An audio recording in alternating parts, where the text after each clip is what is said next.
আসসালামু আলাইকুম ওরহমতুল্লাহি ওবরাকাত।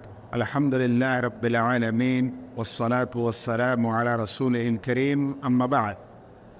সম্মানিত ইসলাম প্রিয় দিনী ভাই সকল, একটি প্রশ্ন এবং সে প্রশ্নের উত্তর ও সমাধান দেওয়ার জন্য অনেকেই রিকোয়েস্ট করেছেন, সেজন্য প্রশ্নটির সমাধান নিয়ে আপনাদের কাছে এসেছি। ওয়ামা তৌফিকি ইল্লা বিল্লাহ। প্রশ্নটি হচ্ছে, ইসলামের মূল ভিত্তি কি?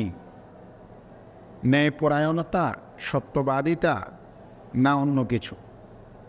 কিংবা এরকমও বলা হয়েছে যে ইসলামের সবচেয়ে মূল ভিত্তি হচ্ছে ন্যায়পরায়ণতা ও সত্যবাদিতা। এই উক্তিটি কি ঠিক? প্রথম কথা হলো যে এই উক্তিটি বা এই বক্তব্যটি কখনো সঠিক নয়। এর সঠিক উত্তর হচ্ছে, ইসলামের মূল ভিত্তি হচ্ছে আল্লাহর প্রতি ঈমান, বিশ্বাস স্থাপন, তাওহীদ, মানে মহান রব্বুল আলামিনকে একমাত্র সত্য উপাস্য মেনে নিয়ে তারই ইবাদত করা। এটি হচ্ছে ইসলামের মূল ভিত্তি ও মূল কথা। ন্যায়পরায়ণতা, সত্যবাদিতা ইসলামের একটি বিধান, ইসলামের দুটি বড় বিষয়, কিন্তু এটাই মূল ইসলামের, কথা ঠিক না। বিষয়টি একটু বোঝার জন্য আপনাদেরকে যদি আমি একটু প্রশ্ন সহকারে বুঝাই, যে ধরে নেন কোনো ব্যক্তি ন্যায়পরায়ণ এবং সত্যবাদী, কিন্তু তার ঈমান নেই, তাহলে সে কি জান্নাতে যাবে? কিংবা ধরেন কোনো ব্যক্তি সত্যিকারের সৎ ও ন্যায়পরায়ণ, কিন্তু সে বড় শিরকে নিমজ্জিত, তাহলে সে কি জান্নাতে যেতে পারবে?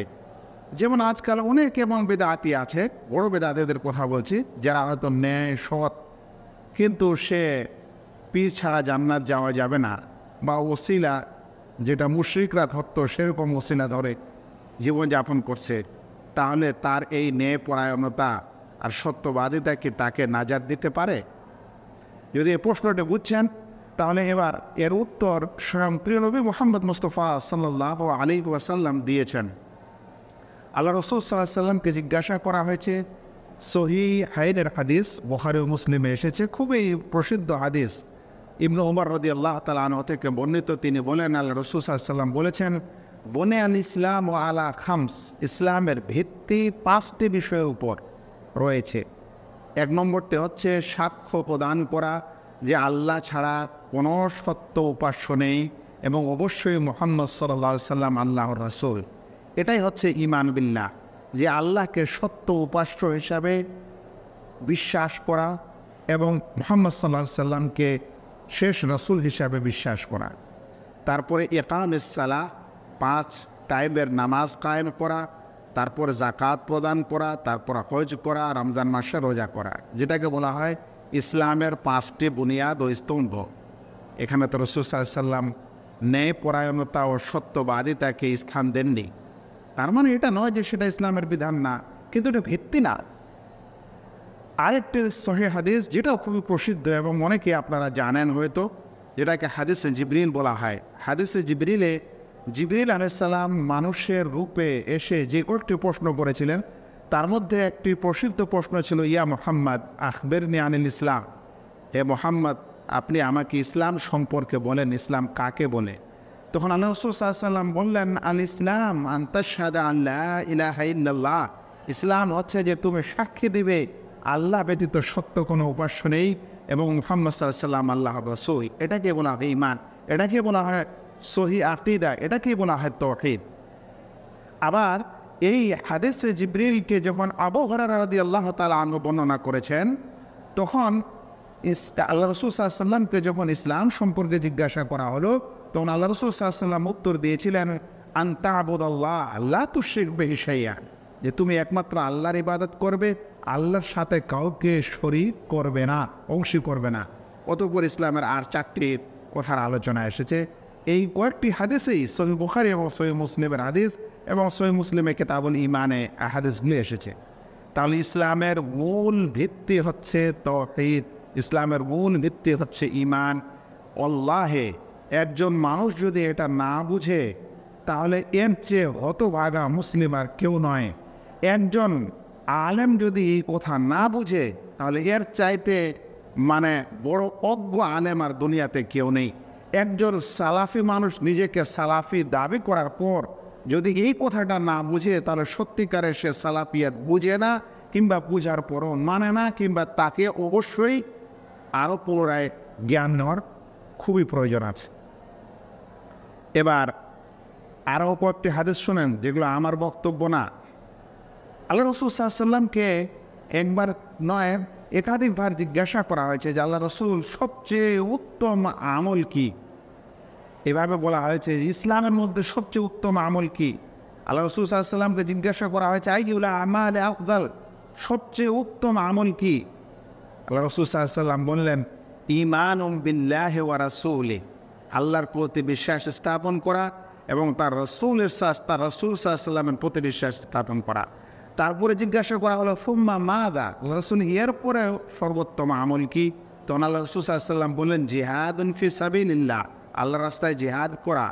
তারপরে জিজ্ঞাসা করা হলো এরপর সবচেয়ে উত্তম আমল কি। আল্লাহ রসুল সাল্লাল্লাহু আলাইহি ওয়াসাল্লাম বললেন হাজ্জুল মাবরুর, গৃহীত মাকবুল হজ। এটাও সহিহ বুখারী এবং সহিহ মুসলিমের হাদিস। রাসূল করিম সাল্লাল্লাহু আলাইহি ওয়াসাল্লামকে আরও জিজ্ঞাসা করা হয়েছে যে সবচেয়ে প্রিয় আমল কি আল্লাহ তাআলার কাছে। তখন আল্লাহ রসুল সাল্লাল্লাহু আলাইহি ওয়াসাল্লাম বললেন as-সালাতু লিওয়াক্তিহা, নামাজকে তার আউয়াল ওয়াক্তে, তার প্রথম সময়ে আদায় করা। তারপর জিজ্ঞাসা করা হয়েছে, তখন বলেছেন সুম্মা বিররুল ওয়ালিদাইন, পিতামাতার সেবা করা, সুম্মা জিহাদ ফি সাবিলিল্লাহ, তারপর আল্লাহর রাস্তায় জিহাদ করা। অর্থাৎ এখানে নামাজকে তার প্রথম ওয়াক্তে পড়া একটি উত্তম আমল বলা হয়েছে। এইভাবে আল্লাহ রসুল সাল্লাল্লাহু আলাইহি ওয়াসাল্লামকে আরও বলা হয়েছে যে আইয়ুল ইসলামে খের, ইসলামের মধ্যে সবচেয়ে কল্যাণের বিষয় কি, ইসলামের সবচেয়ে ভালো জিনিসটা কি। তো আল্লাহ রসুল সাল্লাল্লাহু আলাইহি ওয়াসাল্লাম বলছেন আল ইসলাম মান সালামাল মুসলিমুনা মিন লিসানি ওয়া ইয়াদি, ইসলামের সবচেয়ে ভালো বিষয়টি হলো যে এক মুসলমান অপর মুসলমানকে নিজের জবান দ্বারা এবং নিজের কর্ম দ্বারা যেন কষ্ট না দেয়।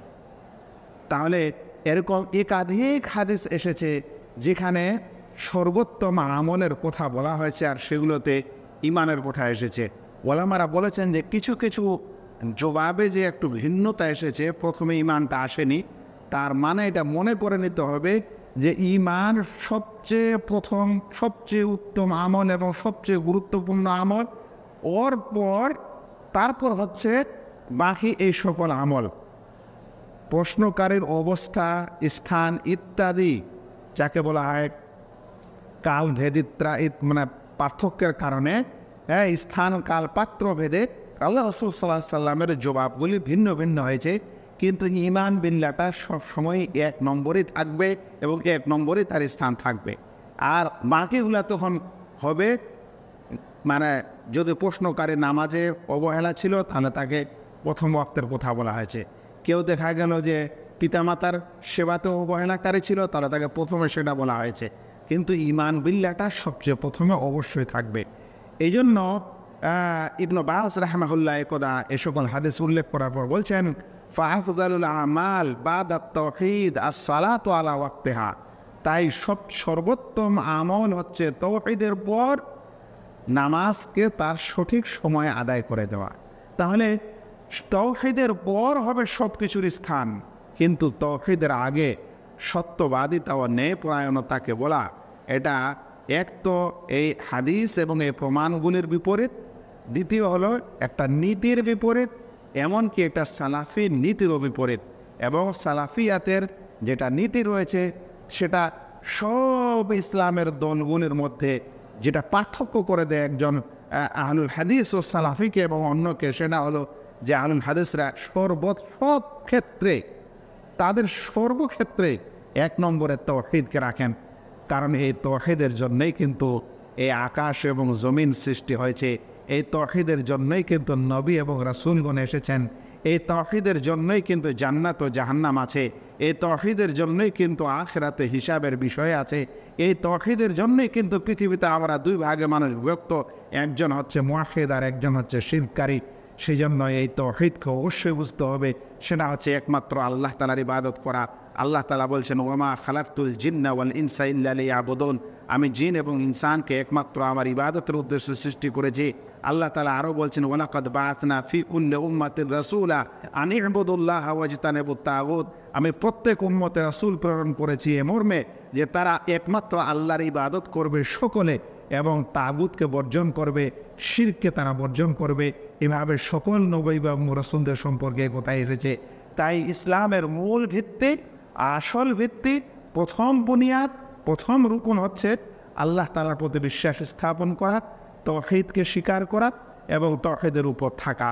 এটাই হচ্ছে ইসলামের মূল ভিত্তি। ওই জন্য বলছিলাম যে কারো মধ্যে যদি তাওহীদ না থাকে আর ন্যায় ও সততা থাকে, তাহলে সেটা তাকে জান্নাতে যাওয়ার জন্য কোনো রকমই যথেষ্ট হবে না। সেই জন্য একটি কথা মনে রাখবেন, যে ভাইয়ের মধ্যে প্রকৃত ঈমান আছে এবং তাওহীদ আছে আর তার মধ্যে সত্যবাদিতা আর ন্যায়পরায়ণতা একটু কম আছে, এই ব্যক্তি উত্তম তার থেকে যার মধ্যে সম্পূর্ণ ন্যায়পরায়ণতা আছে এবং সত্যবাদিতা আছে আর তার মধ্যে তাওহীদ নাই বা আকীদা নাই, কিংবা তাওহীদ ও আকীদার মধ্যে দুর্বলতা আছে, তাও তখন সে ব্যক্তি উত্তম হবে যে ব্যক্তির মধ্যে তাওহীদ ও আকীদা বেশি মজবুত আছে। আল্লাহ তাআলা যেন আমাদের সকলকে বুঝার এবং মানার তৌফিক দান করেন। আসসালামু আলাইকুম ওয়া রাহমাতুল্লাহি ওয়া বারাকাতুহু।